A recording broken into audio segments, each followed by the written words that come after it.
तो यहाँ पर अगर तुम क्लास 10th की तैयारी कर रहे हो तो तुम्हें एनसीईआरटी तुम्हें क्या बनाना पड़ेगा, अपनी फर्स्ट प्रायोरिटी बनाना पड़ेगा, क्योंकि बोर्ड एग्जाम में क्या होता है एनसीईआरटी के क्वेश्चन डायरेक्ट उठ के आ जाते हैं।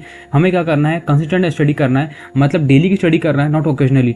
अगर हम पढ़ रहे हैं संडे के संडे या फिर 3-4 दिन में एक बार, उसके बाद में गैप हो जा रही है, उसके बाद में फिर से और गैप हो जा रही है, तो हमें गैप के थ्रू में पढ़ना है। इससे क्या होगा, इससे जो हमारी कंसिस्टेंसी है वो ब्रेक हो जाएंगी और हम अपना काम नहीं कर पाएंगे। यहाँ पर हमें रिवीजन पे ज़्यादा फोकस करना है। तुम क्या करो, यहाँ पर हर हफ्ते क्या एक टाइम निकालो रिवीजन का, मतलब संडे के संडे तुम टाइम निकाल सकते हो, उस टाइम में तुम क्या करो, रिवीजन करो, क्योंकि इससे क्या होता है हमारी लॉन्ग टर्म मेमोरी बढ़ती जाती है। मतलब तुम लॉन्ग टर्म में रिटर्न कर पाओगे कि तुमने क्या पढ़ा है और कैसे पढ़ा है, ये सब चीज़ें तुम्हें ध्यान रहेंगी और तुम वो सब चीज़ें कर पाओगे। और क्या करना है, मैथमेटिक्स को प्रैक्टिस करते जाना है हर दिन, और कंसेप्चुअल अंडरस्टैंडिंग को हमें ध्यान रखना है कि यहाँ पर कैसे कैसे चीज़ें हो रही है, मैथमेटिक्स का जो फॉर्मूला है इसके अप्रोच क्या है सॉल्व करने की। सीबीएसई क्या कर रहा है, कॉन्सेप्ट पे ज़्यादा फोकस कर रहा है, क्योंकि उसको पता है कि बहुत सारी यूट्यूब की वीडियोस है, बहुत सारी चीज़ें आजकल रिसोर्स अवेलेबल है। तो बच्चे का अगर कॉन्सेप्ट क्लियर होगा ना, जो चीज़ें वो क्वेश्चन कैसे भी सॉल्व कर लेगा कि इसका मतलब क्या है। अगर तुम ऊपर ऊपर से पढ़ लोगे, अगर तुम रटाई मार लिया किसी चीज़ का, तो वो चीज़ तुम्हें आगे चल के इफेक्ट कर सकती है। अगर क्वेश्चन उल्टा आ गया तो तुम्हें डेफिनेटली इफेक्ट यहाँ पर हो जाएगा। तुम्हें ध्यान रखना है इसका, पीवाईक्यू पे ज़्यादा फोकस करना है, क्योंकि पिछले साल का जो पैटर्न है क्वेश्चन के उस हिसाब से अभी के भी डिजाइन हो जाते हैं।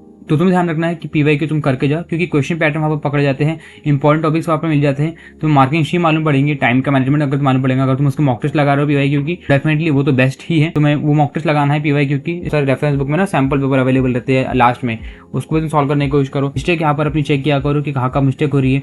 इंप्रूव आंसर प्रेजेंटेशन को तुम इंप्रूव करने की कोशिश किया करो। और यहाँ पर सबसे इंपॉर्टेंट है शॉर्ट नोट्स बनाया करो, मतलब कोई भी शॉर्ट नोट्स होगा, जैसे फॉर्मूला की शीट होगी मैथमेटिक्स की, साइंस के कुछ फॉर्मूले याद नहीं आ रहे, कुछ रिएक्शन याद नहीं आ रही, तो उसके लिए तुम यहाँ पर बना सकते हो। इसके अलावा एसएसटी में इंपॉर्टेंट डेट्स याद नहीं आ रही और ज्योग्राफी में कुछ चीज़ समझ में नहीं आ रही, तुम वो सब चीज़ें क्या कर सकते हो, लिख सकते हो। किसी का मापन दिया हुआ है, किसी का मेजरमेंट दिया हुआ है, वो सब चीज़ें तुम यहाँ पर लिख सकते हो, क्योंकि ये सब चीज़ें एक बार पढ़ने से याद नहीं रहती। तो तुम्हें क्या करना है, इसको पढ़ते जाना है, तब जाके तुम्हें याद ये रह सकती है। तो ऐसे करके तुम्हें यहाँ पर अपना टाइम जो है मैनेज करना है।